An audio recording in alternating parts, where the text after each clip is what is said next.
আজি আমাৰ ঘৰ সকাম চলি আছে। এয়া সকলো মানুহ অহা আৰম্ভ হৈ গৈছে আৰু এইখিনি আমি মিলি সকলোৱে মিলি চাহ খাবলৈ আৰম্ভ কৰিছোঁ। আৰু আলহী অতিথিও আহি আছে মানে এইখিনি বৰমা মমাই মামী সকলোখিনি আহিছে। ইয়াত আকৌ বাহিৰত ল'ৰা ছোৱালীখিনি হুলস্থুল কৰি আছে, খেলি আছে মানে সিহঁতি। সকাম চকাম হ'লে বিয়া চিয়া হ'লে এনেই সৰু ল'ৰাখিনি বেছি ফূৰ্তি পায় নহয়নে। আৰু ইয়াত ভিতৰত আইতাসকলে বহি আছে আৰু ইয়াত নাম প্ৰসংগ কৰা হৈছে। এবছৰ ধৰি 7 বছৰ কমপ্লিট হৈ গ'ল আমাৰ শহুৰ দেউতা ঢুকুৱা। ইয়াতে আমি বছৰেকীয়া পাতিছোঁ, শহুৰ দেউতাৰ বছৰেকীয়া পাতিছোঁ। আৰু অন্যফালে ৰান্ধনীও ভাত পানী বনাই আছে। এইফালে ভকতসকলে নাম প্ৰসংগ কৰিব লৈছে। মানে সকলোৱে নিজৰ নিজৰ কাম ব্যস্ততাৰ মাজতো আপোনালোকক অকণমান ভিডিঅ'টো দেখাই দিছোঁ। আৰু আপোনালোকে সকলোৱে ভিডিঅ'টো শেষলৈকে চাব আৰু লাইক কমেণ্ট এটা কৰি যাব দেই। পুহ মাহতে আমাৰ শহুৰ দেউতা ঢুকাইছিলে, সেইবাবে আমি পুহ মাহতে মানে বছৰেকীয়াখন পাতোঁ আৰু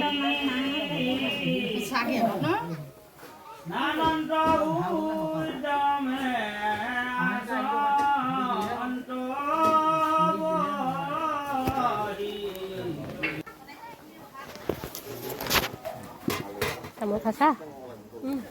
তামোল খাইছোঁ।